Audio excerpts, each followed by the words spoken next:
At exactly 01:45 p.m., the radar screens at USA's space base erupt with urgent red alerts as a powerful Russian naval task force led by destroyers, frigates, and an intelligence ship pushes through the dark Arctic waters, heading directly toward US territory in Greenland. This isn't a routine patrol or a scheduled transit. It's an aggressive, unexpected movement that no one saw coming. The question hanging in the frozen air is clear. What were they thinking by coming this far north? And what happens when the United States decides they've crossed the line they were never supposed to approach?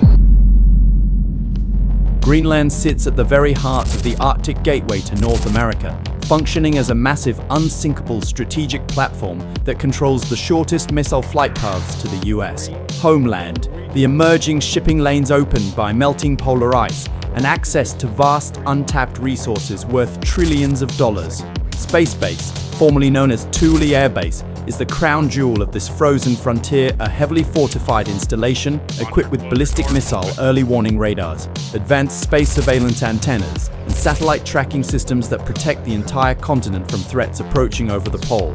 Any foreign naval presence in these waters isn't merely symbolic, it represents a direct strategic challenge, and this time, Russia wasn't just passing through, they were deliberately probing American defenses, testing resolve, and sending a clear message that the Arctic is no longer an uncontested American domain. The Russian Northern Fleet Task Force, led by the Udaloy-class destroyer Admiral Levchenko, and supported by two Sovremeny-class destroyers, the intelligence ship Viktor Leonov, and a lurking Yasin-class nuclear attack submarine, the Severodvinsk, begins to slow their speed and subtly adjust course as they hug the edge of the ice pack, using the cover of winter darkness and fragmented ice flows to mask their advance.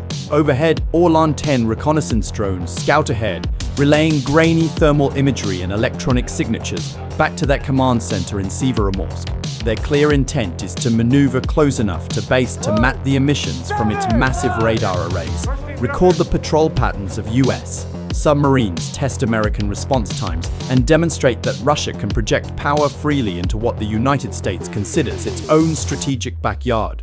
Meanwhile, US forces maintain an eerie silence. No public announcements, no visible alerts, no immediate show of force. Virginia-class submarines remain submerged and undetected. MQ-9 Reaper drones stay dark and circling at high altitude. But beneath the surface and in the skies, every sensor is active and watching. Deep-sea SOSAU's listening arrays capture every propeller beat and engine hum. AI analytics flag even the smallest anomalies within seconds, and in space-based dimly lit control room, operators watch red icons creep steadily closer on their screens as a silent countdown begins. Just 18 minutes remain until the Russian formation enters the inner detection zone. Then comes the critical error that changes everything. The lead destroyer, Admiral Levchenko, executes what appears to be a minor course correction, but in doing so, it pushes 3 nautical miles too far north, crossing an invisible but classified US detection threshold that had been carefully drawn and guarded for years. At the same moment, the submerged Yasin-class submarine Severodvinsk rises slightly to avoid an underwater ice ridge, creating a brief acoustic signature that echoes through the water and triggers every passive sensor network in the region to lock on simultaneously. In that instant, what Russia believed was empty, unmonitored water suddenly becomes a fully prepared kill box. And the Americans now hold complete tactical advantage without the Russians even realizing they've been caught. What the Russian crews thought was silence and operational security was, in reality, total American control of the battle space. Low-level electronic warfare pods begin to emit subtle jamming signals that are just strong enough to disrupt without immediately alerting the intruders. GPS coordinates start to drift by tiny fractions of a degree. Radar returns flicker and ghost intermittently, and the Viktor Leonov's intelligence gathering antennas pick up interference that the crew dismisses as natural Arctic distortion. They are completely mistaken. Below the ice, 2 Virginia-class attack submarines reposition with absolute stealth, while overhead, Reaper drones switch to low observable modes and begin circling unseen. P-8 Poseidon maritime patrol aircraft loiter at high altitude, quietly releasing sonar buoys that paint the entire Russian formation in bright, inescapable acoustic signatures. The Russians continue pressing forward, confident in their electronic countermeasures and stealth tactics. completely unaware that the United States has already rewritten the rules of the engagement and turned their entire approach into a controlled demonstration of overwhelming superiority. Then the decisive moment arrives with surgical precision. A single encrypted command flows from Pituffik, and the electronic warfare systems ramp up to full-spectrum jamming across all frequencies. Russian communications between vessels drop instantly to nothing but static. Navigation systems begin to glitch wildly, compasses spin erratically. Electronic charts shift unpredictably, and the formation starts to scatter in confusion as captains struggle to maintain cohesion. At that point, the Arleigh Burke-class destroyers that had remained silent finally break radio silence with a single, unmistakable warning broadcast in clear English. Russian vessels, you have entered a restricted United States defense zone. Reverse course immediately or face consequences. There is no immediate reply. The Russians attempt to regroup and regain situational awareness, but it is already too late.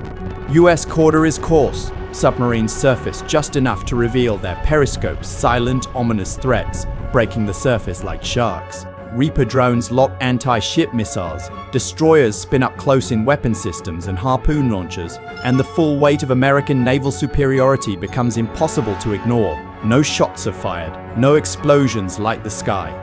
But the message is delivered with absolute clarity. The Russians are surrounded, outmaneuvered, and completely outgunned in their own attempt to show a force. The Russian task force breaks apart almost immediately as engines reverse and warships turn sharply to the south, retreating in an orderly but unmistakably humiliating withdrawal. The Viktor Leonov trails at the rear, its antennas still desperately trying to gather usable data, though every frequency remains hopelessly jammed and useless. The Yasen-class submarine Severodvinsk slips deeper under the ice, but its acoustic signature has already been catalogued and analyzed. They leave the area without a single shot fired or a single hull damaged, yet they depart without any semblance of dignity or accomplishment. The United States didn't need to sink their ships or escalate to kinetic conflict. It simply demonstrated that in the Arctic theater, America maintains complete awareness, complete control, and the ability to respond decisively long before the other side even realizes it has been seen and countered.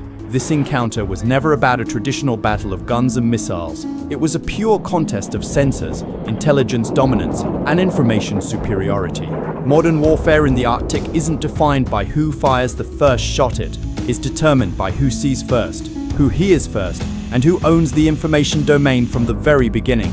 Russia set out to prove it could project credible naval power deep into the far north and challenge American dominance in the region. Instead, the incident only reinforced that the United States already owns the Arctic information space, with Pituffik Space Base and US Arctic Command maintaining an unblinking watch over every approach.